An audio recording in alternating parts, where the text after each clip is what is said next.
Hello Internet, trusty Phil Brown here again with a movie recommendation for this week. This week I'm very pleased to be talking about Alexander Payne's Nebraska.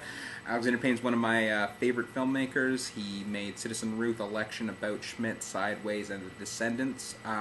Nebraska's his latest film, possibly his best. It's about a sort of sad elderly man suffering from mild dementia, played by Bruce Dern, who receives a sweepstakes bit of junk mail that claims he's won $1 million. He clearly hasn't, it's a scam, but he's convinced he is and talks his equally sort of lost wayward son, played by Will Forte, into driving him across the country to get it.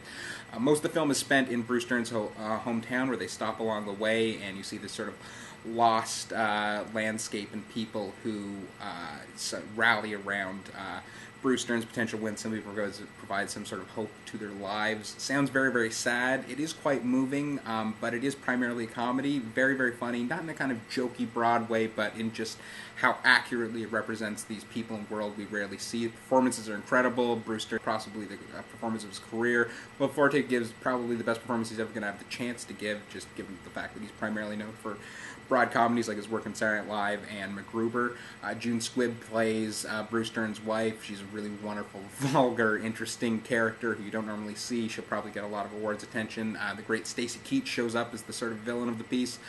And yeah, like all Alexander Payne films, it's wonderfully observed, very delicately conceived, quite funny and moving. It's also shot in black and white, looks beautiful, both as an homage to filmmakers who Payne loves, like Jim Jarmusch, and also as a way of representing the sort of landscape of grays and beiges that the Midwest represents.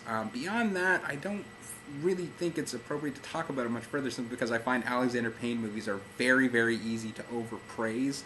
They're very small movies about representing people we don't normally see on screen. They're not about grand themes or big moving moments, so as much praise as they deserve, if you expect too much, you will be disappointed, because it is a very small movie. So I urge you to check it out as soon as you can, because it is a wonderful piece of work that's going to be up for awards and on many top 10 lists, but at the same time, if you expect too much, you might be disappointed, because it is a small little delicate piece. So go as soon as you can.